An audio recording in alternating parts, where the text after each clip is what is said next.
5 आणि माझ्या बोलण्याचा राग आला ना कुणाला त्यानं घरी गेल्यावर नीट झक मारायची, अभंग वाचायचा, परियशी गव्हाणा साधन वाच.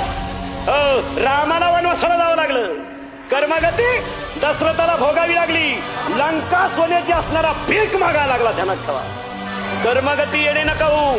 100 पोरं असणारा धृतराष्ट्र असा मेला. अरे रस्त्याच्या कडेला पडणारा भिकारी सुद्धा एवढा वाईट मरणार नाही, एवढा वाईट मृत्यू धृतराष्ट्राचा झाला. 100-50 खाणारे जरा शुद्धीवर राहा. मग तुमची पोरं केंद्रात पहिले काय येईन कधी. म्हणून महिला मंडळाला सांगतो, मला थळथळायला लावू नका, मला दम निघत नाही.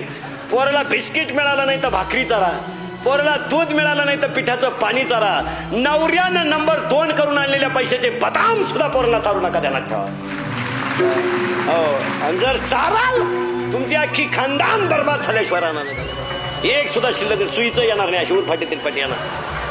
तुम्ही श्रीमंताच्या घरात जा, 4-4 भाज्या आहे, कोण उभ्यानं मुततो, कोण वाकून मुकतो, कोण पुढं कणतो, मग नळीनं संडास घालायची पाली, ती संडासच नाही करतो. मोकार रोगी त्याला, एकाला नुसतं मीठ, एकाला काहीच नाही, एकाला नुसतं पाणी, पाण्यातच काही नाही. वाक्य लिहून घ्या, मरेपर्यंत ध्यानात ठेवा. आसुरी संपत्ती कधी सुखानं जगू देत नाही आणि नीतीची लक्ष्मी कधी धोका देत नाही. ध्यानात ठेवा.